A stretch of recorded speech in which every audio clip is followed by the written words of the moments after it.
Watch and subscribe to our channel and don't forget to tap the bell icon. Thank you. हर साल सावन के महीने में सारे किसानों को खेतों में सांपों का सामना करना पड़ता है। इस बात को भी ध्यान में रखना होगा कि खेत में कहीं भी सांप दिखाई दे सकता है, जहरीला या बिना जहर वाला, छोटा या बड़ा। सावन में जो बारिश के साथ साथ बीच बीच में हल्की धूप निकलती है, वो सांपों को बहुत सुहाती है, जिसकी वजह से वो धूप में आकर पड़े रहते हैं।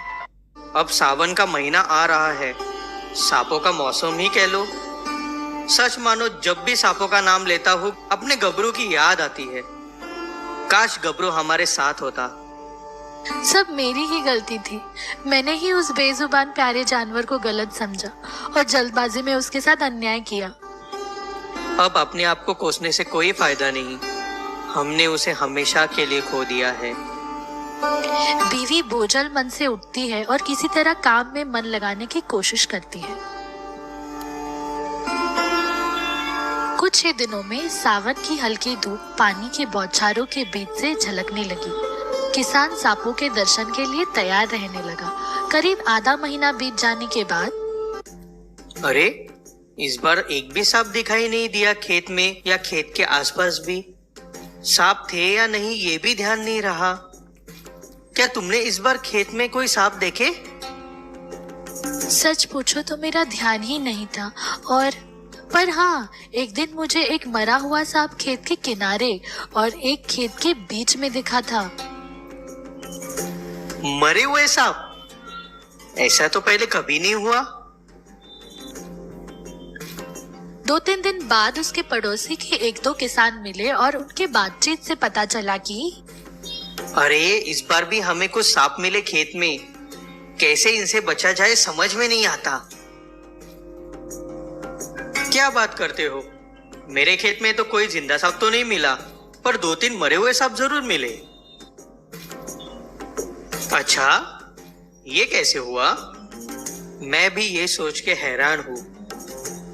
कहीं ऐसा तो नहीं कि अगले दिन से वो जब खेत पे जाता, विशेष ध्यान रखता कि खेत के चारों ओर उसे इतना कौतूहल हो रहा था कि उसका अंदाजा सही है या नहीं कि वो दोपहर का खाना अपने साथ लेकर खेत पे जाने लगा। 4-5 दिन ऐसे ही गुजर जाते हैं। छठे दिन वो रोज की तरह खेत में अपने खाने का डिब्बा खोलकर खाने के लिए बैठ जाता है।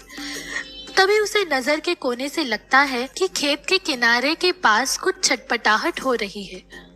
वो झट से मुड़ जाता है तो उसे दिखाई देता है कि एक सांप की किसी के साथ जंग हो रही है। वो ध्यान से देखता है तो उसे समझ में आता है कि वो और कोई नहीं, एक नेवला है, अच्छा सा हट्टा कट्टा। उसे देखते ही किसान को लगता है, अगर हमारा गबरू होता तो ऐसा ही होता। थोड़ी ही देर में सांप दम तोड़ देता है और नेवला जाने ही वाला होता है जब किसान झट से पुकारता है, गबरू, ओ गबरू, मेरे बच्चे। धन्य है भाग हमारे जो तुम हमें वापस मिल गए गबरू। तुम्हारी माँ तो खुशी से पागल हो जाएगी तुम्हें देखकर। इस बार हम हमेशा के लिए साथ रहेंगे, कभी भी गलती से भी तुम्हें नहीं खोएंगे। पिछली बार के लिए हमें माफ कर देना, ऐसी भूल हम फिर कभी नहीं करेंगे। गबरू भी मालिक से मिलकर बहुत खुश हो जाता है। जोर से पूंछ हिलाता हुआ मालिक की गोद से हटने का नाम ही नहीं लेता।